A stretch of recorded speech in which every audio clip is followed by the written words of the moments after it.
Hey, Ryan Reynolds here for Mint Mobile. You know, one of the perks about having 4 kids that you know about is actually getting a direct line to the big man up north. And this year, he wants you to know the best gift that you can give someone is the gift of Mint Mobile's unlimited wireless for $15 a month. Now, you don't even need to wrap it. Give it a try at mintmobile.com/switch. Upfront payment of $45 for 3-month plan equivalent to $15 per month required. New customer offer for first 3 months only. Speed slow after 35 gigabytes if network's busy. Taxes and fees extra. See mintmobile.com. This episode is brought to you by Progressive Insurance. Do you ever think about switching insurance companies to see if you could save some cash? Progressive makes it easy to see if you could save when you bundle your home and auto policies. Try it at Progressive.com. Progressive Casualty Insurance Company and Affiliates. Potential savings will vary. Not available in all states. This podcast is proudly sponsored by Buds and Beads Sparkling and Loose Leaf Teas. My name is Norman Cook. Welcome to the Sober Awkward podcast.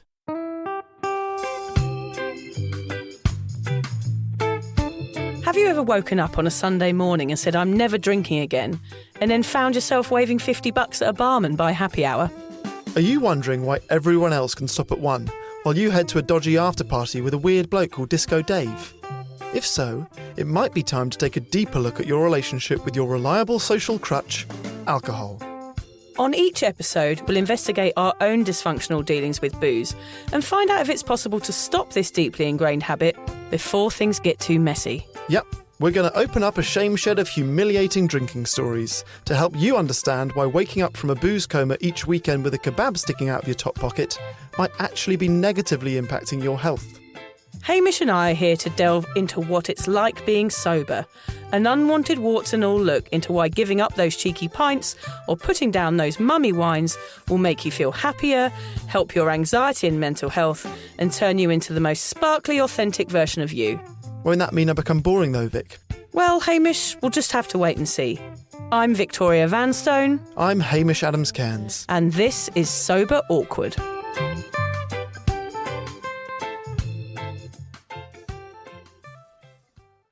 Years ago, Norman Cook, aka Fatboy Slim, checked himself into rehab and has been sober ever since. Following on from last week's episode on sober dancing, we wanted to sit down with the godfather of raving to hear his experiences of partying without alcohol. I hope he likes us calling him the godfather of raving. Yeah. We're not calling him the grandfather of raving. We're calling him like the OG, the godfather. OG, yeah. Norman was born in Bromley in July 1963. He grew up in Surrey to the sound of the Beatles playing in his family home, but it was his introduction to punk that really inspired him to break the rules when making music. Norman moved to Brighton to study for a degree and started mixing records at parties. It was during this time he realised the power of good tunes. After achieving success in the House Martins, Freak Power and Beats International, Norman decided to focus on his true passion of DJing. He produced dance music under various names until eventually becoming Fatboy Slim. He became resident DJ at the Big Beat Boutique, which is somewhere I used to frequent, Hamish, every Friday night, and the soundtrack to many people's lives from there on in, including mine. Following the success of the club, he signed to Damien Harris's newly formed Skint Records as Fatboy Slim and released Santa Cruz, his first single.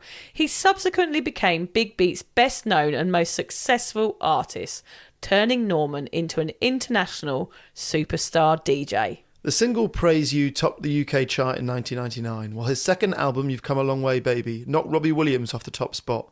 Since then, he has continued to rule dance floors across the world with funky breakbeats and catchy riffs. I sound like such a dork when I say that. No, funky breakbeats and catchy riffs. Something your mum would say. Like a nerd. Norman has sold over 8 million albums worldwide, and his new documentary, Right Here, Right Now, is out now. It tells the story of his iconic Big Beach Boutique 2 party on Brighton Beach in 2002, in which 250,000 people attended. It has been described as one of the biggest events the UK has ever seen. I was there, Hamish. Of course I was, stomping on the dance floor. He describes himself as just a party fiend who nicks bits of other people's records, but he is much more than that to us and millions of people all over the world. Norman is nearly 60 and is proving that you can not only keep partying at his age, you can also do it sober. Norman said he doesn't want to be a spokesperson for sobriety. But we feel confident that his story of finding a sober life, despite his career and fame, will give hope to others that are scared of stepping into the sober world. Back down under for the first time since 2020, Cook is no stranger to Australia, a place that has embraced him early on in his career. We are privileged he talked to Vic, Lucy and I before his recent gig in Brisbane. Here's our interview with Norman Cook.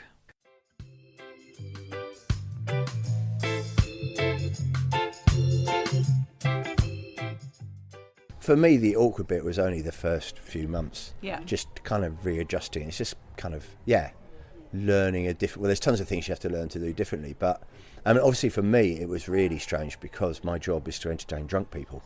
Of course. And at first it was like, how's this going to work?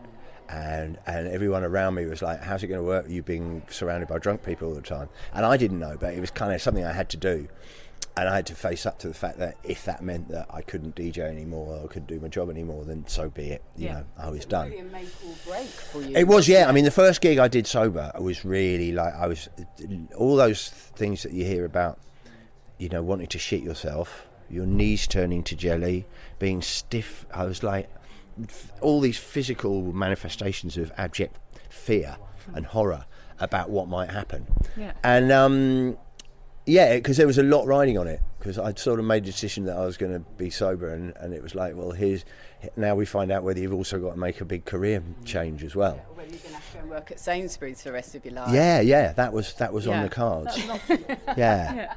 I wanted to be a fireman, actually. That's another story. Yeah, there you go. So, and the first couple of gigs were kind of all right, but I was in the moment too much, because most of the time when you're playing, you don't want to be, you want to go with the, cause you want to be in the moment that everybody else is having, not in your own little private head. And I found all these voices were just talking to me, going, so why do you want to play that record next? Do you think they're going to like that? And I'm like, yeah, they generally do. So why are you going to play it next? It's like, I don't know. Yeah. And I've it's like a level of awareness, isn't it? Yeah, well, and the thing is, what you're doing when you're DJing is selling escapism, and it's like, there is no rhyme or reason to it. So at first I was having this internal dialogue with the rest of myself, you know, it's going, why are you doing? And they're just like, I don't know, let's just try it and see. It seems to be going all right. And then all the while I'm doing this, I don't know what my face must have looked like. Being watching me DJ, and instead of giving it all that, I'm just like, Talking to yourself. having a little conversation with myself. So it took a while to switch the thoughts and doubts off, and just go, you know what? All you're playing is a load of squelching noises, but they're loving it, and they always did, and that's what you loved, and it is just squelching noises, but it turns people on.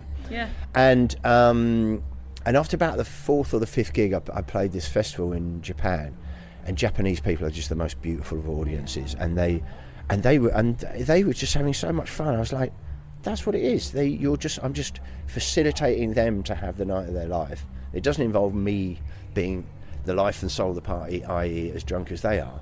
I can just be guiding them, shepherding them in their night out. And from then on, it's like, yeah, no, I get it. And then I stopped doubting myself and just go with it. And I don't know whether I'm definitely not awkward on stage. No. I definitely don't think there's sometimes, if I play during daylight, sometimes I look down at my legs and I think, my God, you are a 60-year-old man. But if it's in the dark, I can maintain the illusion that I'm not a 60-year-old man. But more importantly, I get off on the fun that they're having, but I'm doing it in a controlled way. And I know what I'm doing, and I'm pushing their buttons and turning them on and facilitating them having and I have the great night out because they're having a great night out. But when I finish playing, I switch straight back into being normal, and I go to bed, and I wake up feeling with that moral high ground the next day of not feeling like shit and not wondering what I did after the show, you know. So and it works for me. I think that was 14 years ago, and my DJing has gone from strength to strength, and I see, you know, but it's funny because sometimes you look at social media in the comments section, and they go, and someone will always go, I thought he was supposed to be sober. Look at him, he's off his nut. What's he on? That gives me the biggest buzz when I overhear someone go, that guy's not even drinking, look at the way he dances. I'm like, yes, I'm finally really, because you see that potentially would make me feel awkward. I'm thinking, is he just pretending? But because I'm there and I'm right in the thick of it, I think it's justifiable that I'm so overexcited about, because I love my job and I'm in there with them, and because I do get sort of intoxicated by it all. I think I might question if it was just somebody, But then He's extrovert. It's just a fault in my character, isn't it? But yeah, I think that if you can get your head into that kind of stuff. I mean, I always think that there's so much drugs and alcohol still rattling around in there. Or you just need something to rattle them loose, and they kind of all come out again.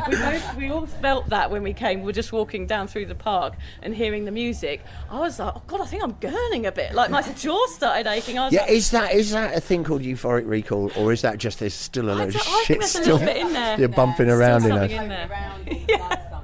Do you still feel responsible for everybody? I know when I was a big drinker and a big party girl, I had this reputation that I took along everywhere with me, and I felt responsible for everybody in the room. Like at the Big Beat Boutique when I used to come, I used to feel like it was my responsibility to make That's funny, everybody because I always happy. thought it was my responsibility to make I was people trying to happy. get your job. I only do if I'm playing. Okay, If that's I'm good. playing, somebody.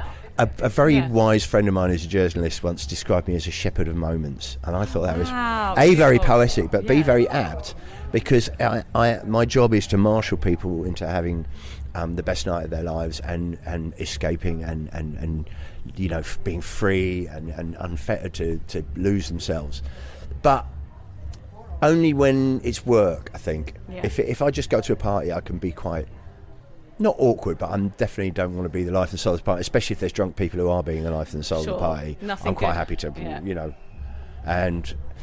and then I'm sure you'll do the same thing where you stick around long enough until people start shouting in your ear, repeating themselves, and then you getting a just bit close. and then you make a quiet exit. No one ever notices you've gone. We talk about that a lot. It says the one thing also people have got in common is we're like masters at leaving a party without saying goodbye. Just slowly, it gets to that time, usually about 10 o'clock, and then just the Yeah, slow and you know fade when away. it's time to go. But it took a while to realise that you don't have to say goodbye to everyone, because A, they won't miss you, and B, they won't care, and C, they won't remember what time you went. They won't go, you went quite early last night. They just go, what did I do? They're caught up in their own anxiety, aren't they? They are probably. I was quite interested. I've got a question for you, which is it leads into what you were saying about, you found out that even though you were sober, you were still a good DJ. My 17-year-old daughter went to the festival that you were just talking about, and I said to her, who's playing? And she reeled off a few names. I hadn't heard of them. And then she said, Fatboy Slim. And I'm like, what? Fatboy Slim? I didn't know you were into Fatboy Slim. She said, yeah, me and my mates love Fatboy Slim. And I was a little bit protective. I was like, he's our era. He's not your era. And she went and she saw you and she was buzzing. She saw you and she loved it. And it made me realise how you've just covered the ages, 20 plus years of playing to the people and playing to the people's kids, and you've done it so brilliantly. Do you think you could have done it that well if you were off your rocker the whole time? That's a very interesting question. I don't know the answer to that, because it's a moot point about whether I'm actually a better DJ when I'm drunk in the moment with everyone, or whether I'm kind of cynically thinking, you'll like this. And some people might say that it's not as effortless and natural as when you are having the party with them. That maybe it's slightly cynical. But I think I give a better show because I'm more on it, but it's more calculated. I'm literally. You're a better guide. But I'm a better guide at shepherding them through the night out. I did 30 years of being in the night out, so I know what it involves. I think for me the most important thing is that I turned 60 this year and I'm still doing this. I'm still getting away with it. I'm still physically capable of doing it. And that would not have been the case had I still been drinking. It was beginning to really hurt. And that was 14 years ago. So look, Yeah, the legs really would have looked awful, wouldn't they? if you Yeah, carried no, I on mean, drinking? I would have physically fallen apart and probably mentally as well. So it's given me longevity, and I think I'm a better DJ. Yeah. I mean, sometimes I think it is a little bit calculated, because I am sometimes. We've got this thing about me getting through the crowd. Sometimes I need to get from A to B, which means crossing through the crowd, and they're like, we'll get security. It's like, no, don't worry, I'm best without security. I'll just flit through. I said, because I'm way quicker than these zombies. I call them the zombies, because the thing, you walk past someone, by the time they recognise you, they've looked at you and they go, I'm like 10 yards away by the time they worked out how to say to their mates, "Fuck me, it's Fatboy Slim just walked past." And you can run rings around drunk people. And people on drugs, you can really run rings around them. Oh, yeah, we can do a bit of that tonight, hopefully. Yeah, so and in a way, it's a little kind of cynical. But yeah, I mean, in the same way that I can run rings around people physically, you can outsmart them. I can push the buttons and better at what you do. Hopefully, it's not just about the performances, it's about making the music. You've surely got to get up in the morning and feel good, and you know, there's more than just the performances, isn't there? So you've got to be switched on to do that.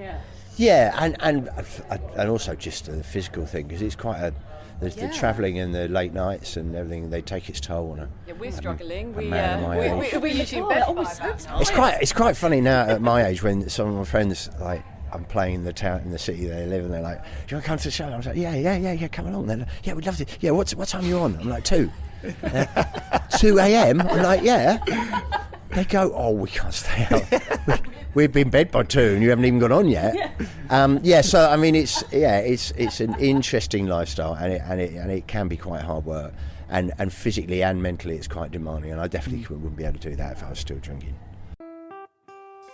A lot of people email us saying they're sober now and don't know what to drink. You're fed up with juice, all the alcohol-free options are full of sugar, and like Vic, you're probably a bit over fizzy water. I certainly am. So we're so excited to tell you about our new partner, Buds and Beads. What a surprise, 2 English people recommending you drink tea. I know.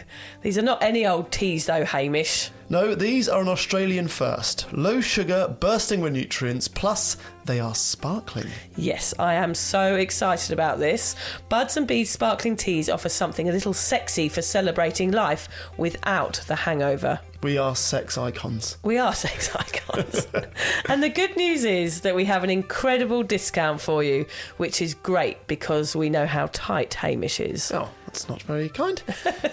Choose from the wickedly alluring Ginger Rose, a non-caffeinated herbal blend, or the Rose Vanilla Scented Silver Needles, and Before Rain, a floral bouquet of orange, vanilla and jasmine. Oh, that's my favourite, Hamish. You know how I love a floral bouquet. Don't really know what that means. Okay. Plus, if you try all 3 flavours, you can save $30 and get your shipping free if you purchase them before the 7th of August. Yep, just head to budsandbeads.com.au and get your sober sparkle on. We often talk about the fact that when you're sober, the highs are a bit less high and the lows are definitely less low. But I heard you say recently that you've only started like crying with emotion on stage since going sober. Have you found it's more emotive performing sober than back in the day? It might be, but it might have been more emotional, but I don't remember. Can't remember. Yeah. No, I don't think it's emotional. I think it was a different thing. I mean, I think when you're high, you're high, and you're like, I am so fucking high. I fucking love this. But I don't know if that's an emotion or just you're just high, you know. And the next day you can't really remember any specifics of the emotions apart from I was really fucking high. Yeah. Whereas now it's kind of there'll be something a bit more spiritual to. If I have a really good night, it's because something really beautiful has happened, or I've really felt like we've all connected, or and emotional. But the lows as well. I mean, I went through a difficult divorce, and it's quite weird. The effect Feeling that the music had, because I'd always done that to other people, and they've been like, you could see people on a bit of like that kind of night out, and you want to turn their tears into joy, or like, I will survive, you know. Yeah. And there are certain songs that I've been playing for years, and all of a sudden, they kind of like, oh my God, this is about what I'm going through right now, and I'm supposed to be doing this to them, and I'm doing it to myself, and so I mean, music can be so emotive. It can trigger so many emotions, but I think when I was high, I don't think it was so much emotional. It was just ecstasy. Too many E's. Yeah. Oh gosh, yeah, it's crazy looking back on it. I have a confession to make, actually. I in your last gig at the old Concorde, when it was just before it was knocked down, you remember the VIP section? You went through that funny little door to the side. I unplugged the speakers and plugged in a industrial floor buffer that night and unplugged you from your final night at the Concorde, so I had to apologise. Oh, don't worry, I've kind of figured that it was me cut through the cables, because do you remember I was sawing everything? I do vaguely remember that. because the manager said, oh, will you come and play the last ever set before we demolish it? And I'm like, yeah. I said, if you demolish it, can I take a piece of the dance floor? Because that was like our spiritual home. Yeah. I said, can we take a piece of the dance floor home at the end of the night? He went, bring tools. He said, you can take whatever you want. It's going to be knocked down tomorrow. So I turned up with a sledgehammer, a saw and a jemmy, and I started taking bits, and the owners thought it was hilarious. So I was like kind of making a big thing, and we smashed up the dressing room. We were taking bits of it out, but there was a point during the set, and there was a big pillar in the middle of the stage. There was, yeah. And I was just DJing with a saw, like DJing with one hand and sawing the pillar with the other. Yeah. And then the sound guy came running up to me, going, no, stop. And I said, no, it's all right. Chris said it was Chris. I said, Chris said it was all right. He said to bring this out. He said, no, it's not that. He said the power lines are in that. There you go, Victor.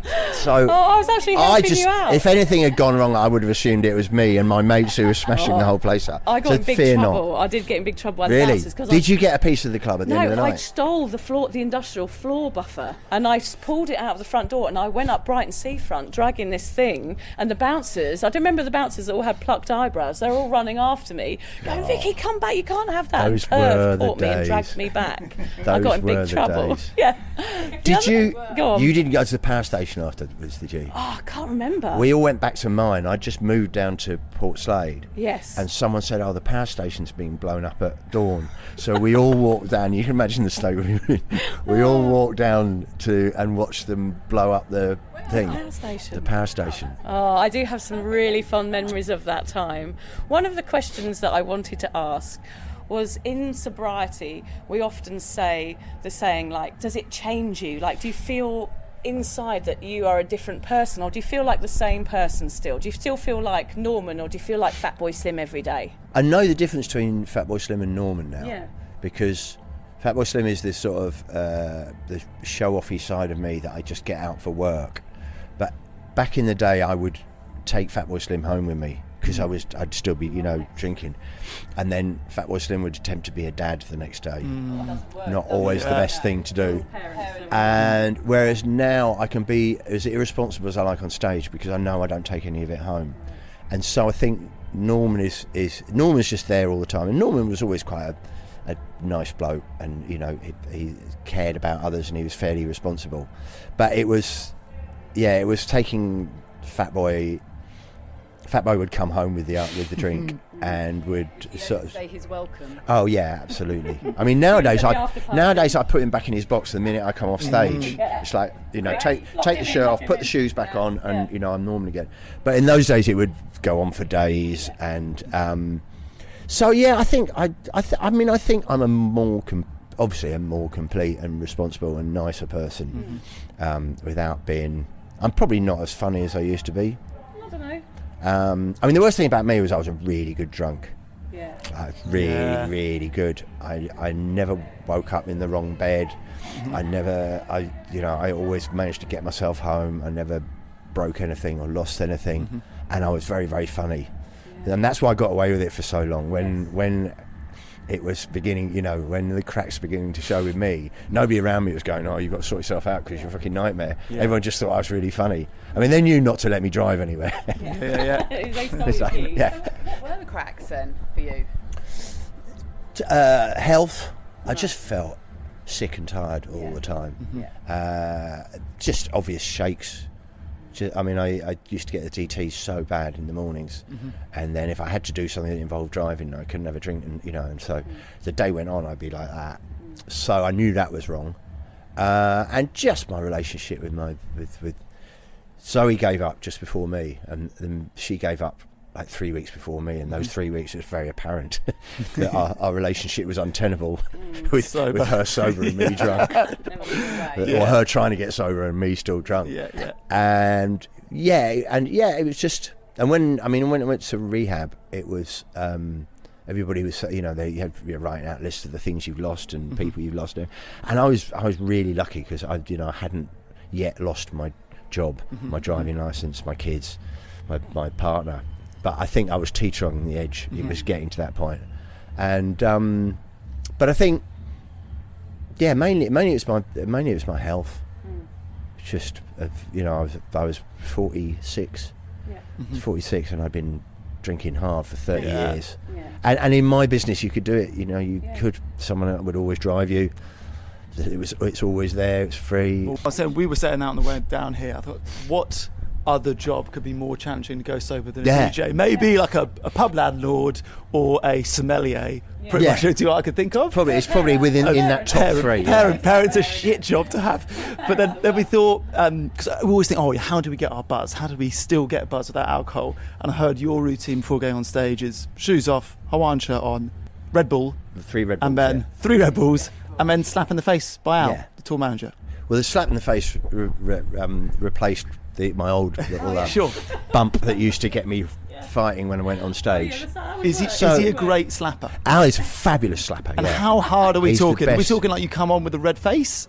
Yeah. So he A goes lot for of it. times you might notice there's I mean, he gives me a proper thwack. It's a very skilled job that he's been doing a long time. Isn't it? Every now and then somebody else has a try, and they always bottle it because you can see him standing there going like, how shall I do it? And it's like he's just about to go on stage. What if I fuck him up? What if what if I give him a nosebleed or something? Do you want us to have a go? No, not really. No, not particularly. The last time I dared someone to do it, they did it really hard. Oh, yeah. I told them that. Oh, I told them no. that, and I think it was my nephew or something like. It was somebody who, and they really cracked me up. But no, Al can do it. Al, he's really measured, but you have to not get the ear because if you hit the ear, It's got to be really cheek. hurts. So it's got to be just on the cheek. Is it always the avoid same nose. side? No, just both. It's a double slap. Oh yeah, I'd go on lopsided otherwise. Oh, it's a good point. Yeah, it's a double slap. Okay. You and I were only slappers back in the day, weren't we? In the drinking days. You're still a bit of a slapper now, yeah? But that's a little bit of it just replicates that that kind of buzz. Yeah. Kind of a wake up before the show. I mean, I was sure if there's a little bit, I don't know, there's kind of, is that people who self-harm and go, I just wanted to feel something. Yeah. Just It's a bit like that. It's just, oh gosh. But it just gets my adrenaline going. And it helps me get into I get character. a cup of tea now. Cup of tea rather than a slap in the face. Cup of Really? tea, yeah. I'll slap you. You can slap me if you I want. don't think we're going to bring that into the podcast. Okay. Hamish. I think that's probably a bad. You slap me. You slap me has got less issues, I think, socially. I think that's a whole different episode. Yeah. The slapping episode. Yeah. Al, for the purposes of the podcast, can you give me a slap? They want to know how hard you do it. I've got to film it. We'll film it. This is a I scientific want to get experiment. the audio so we get an idea of just how much of a whack you give it. Oh, excellent. I'll two. I can turn it up Hold on, let me for just you. get. Please don't hurt him. I'm a bit worried. Hold on. Hold on. Oh, hold on. Wait a sec. Video. All right. Right, okay. Right, are you ready? Hold on, let me take you back. We're recording now. Okay. Oh, it is good. That proper is hit. good. He's a proper hit. really happy about it. Look. It's his There's favourite. pent-up Actually, anger. I've got a bit of a There's sting on pent-up anger. If you're ever You were late showing for off for the anything- cameras there. Getting something out of that. Scary. Well, we know you've got to run, so we don't want to keep you long. We have to. Well, now I feel like I've got to go on stage. Yeah, now. exactly. I'm all fired up. You're going to get the last 30 seconds of this interview is going to be wired. I don't know. I tell you what, I listened to a podcast with you this morning, and I thought you are, and this is a huge compliment, the vocal twin of John Motson. John Motson. Yeah, football commentator. Can you hear that, Al? There is a John Motson tone in your voice. Do I sound like John Motson? Oh, I know. no. I know. I couldn't believe it. My You're welcome. brother-in-law, Dan. Thank you. Yeah, I take that as a compliment. Thank you. It is. Fabulous. Thank you. We just want to thank you so much, Well, that's Norman, all right. for coming on our little podcast. Well, It means thanks really for having means me. the world. And yeah, may your days never be so awkward.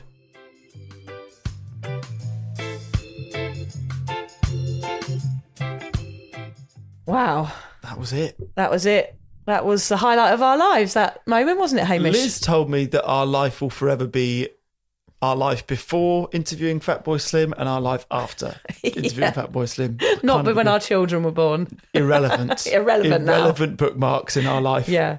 We just need to do a massive shout out to my old mate Andy Mack in Brighton, who somehow he used to blag me into the Big Boot Boutique years ago, Hamish, and he's still blagging me now, 25 years later. Thank you, Andy Mack, for sorting that out for us, because it was an utter privilege, and we just cannot believe that we managed to have Fatboy Slim on our little sobriety podcast. Just unbelievable. I didn't want to be excited all day. Like, you told me the morning of that we got an interview, and I capped my excitement. I didn't tell anyone because I thought something will go wrong. Like, this is too good to be true. And it went so much better than I thought it was going to go. Like, he could not have been kinder. We went in there before the gig. He said, come on in, we'll have a chat for sort of, I think, half an hour. And we left, I think we said on the last episode, we left our mics in there because we didn't want to be raving with them. And afterwards, we'll just grab the mics. He said, come back in to the sober crew, and gave us another 35 minutes of just sort of hanging out. We didn't record that. But he was just such a wonderful guy, wasn't he? I kind of knew he would be, and he did not disappoint. The thing is, I was a bit overexcited, so I was probably talking a bit too much. He probably thought I was a bit mad, but I don't really care. He was so friendly. He didn't tell me I was mad, which was good. I think I was all over him like a rash. Yeah, you were. He did describe our dancing as not awkward. Okay, well, that's good. It's good, isn't it? Yeah, I was a little bit awkward, but he was so friendly and kind to us. It was all hugs and kisses at the end, wasn't it? Well, I felt like I'd made a new mate. And it was nice to get Lucy in. It was like all the team back together, wasn't it? It was, apart from Alan, the miserable bastard. Oh, yeah. He wasn't kind. We also want to do a big shout out to Al, who was his tour manager. He was also extremely kind to us, and we couldn't have felt more welcomed into that environment. Even though we were nervous, they were so accepting of us and friendly. It just was amazing. I can't quite get over it, Hamish. No, it's surreal even listening back to it. We never said that we would do interviews, but I kind of feel like if you're going to break the rule for anyone, Fatboy Slim is the one. That was the one, wasn't it? Yeah. We broke all the sober awkward rules, and I'm so glad that we did. Yeah. I hope his story can inspire you. I always thought, God, if a superstar DJ who gets offered booze and drugs for free can give up alcohol, you can do it. Absolutely. What an inspiration. Thanks, Fatboy Slim. Yeah. Thank you for listening. Thanks for listening, everyone.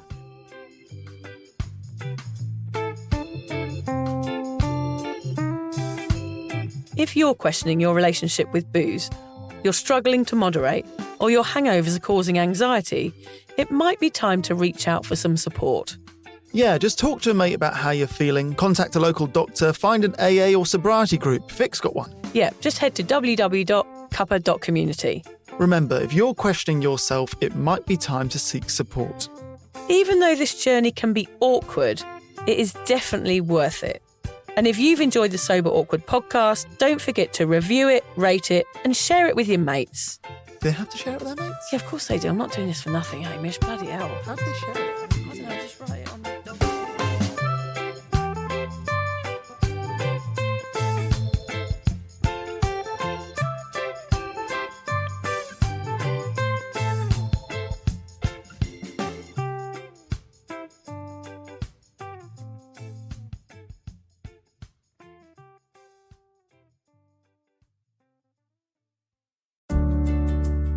Hi there. I wanted to tell you about a podcast that I think every single one of you will benefit from. It's called Therapy Works, and it's hosted by me, Julia Samuel. I'm a best-selling author and psychotherapist. I invite you into my therapy room where I speak to either a known or unknown guest. Topics range from the difficulties of divorce, a life-changing illness, to the struggles of motherhood. Search Therapy Works now, wherever you get your podcasts, and subscribe to make sure you never miss an episode.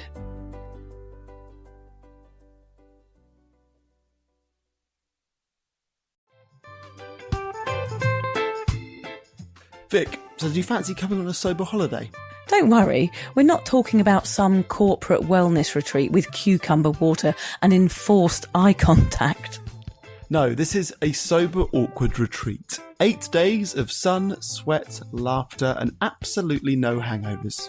Yep, it's all happening in Thailand next October. Picture this: yoga at sunrise, writing workshops, ice baths, Thai boxing, and lots of awkward sober dancing under the stars. It's a proper holiday with proper weirdos, our kind of people. Yeah. You'll meet legends who've also given the booze a boot and want to have fun without feeling like a social reject. Come solo or grab a mate. Bring your awkward, bring your sun cream. No pressure, no judgment, just a big, warm, sober hug in paradise. All the info is at soberawkward.com/retreats. Come and get sweaty with us, emotionally and physically, in our all-inclusive jungle resort. You'll start out as 15 strangers and leave with 15 new sober mates. I'm not sure I want 15 new sober mates, actually, particularly sober ones. Yeah. Oh, well, you're not invited then.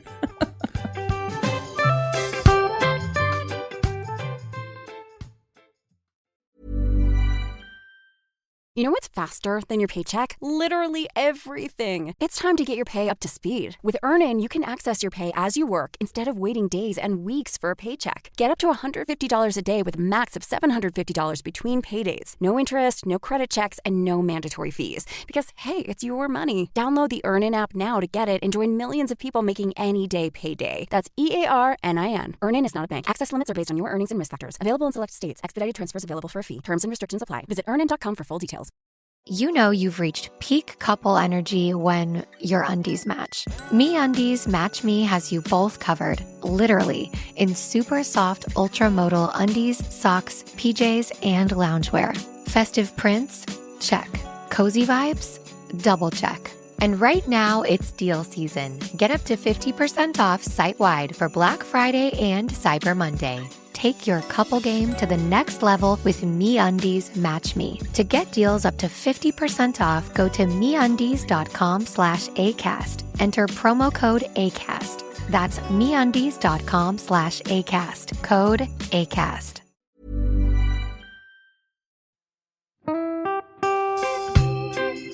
So, as you probably know, my comedy memoir, 1,000 Wasted Sundays, is officially out. All my magnificent fuck-uppery in one awkward hit.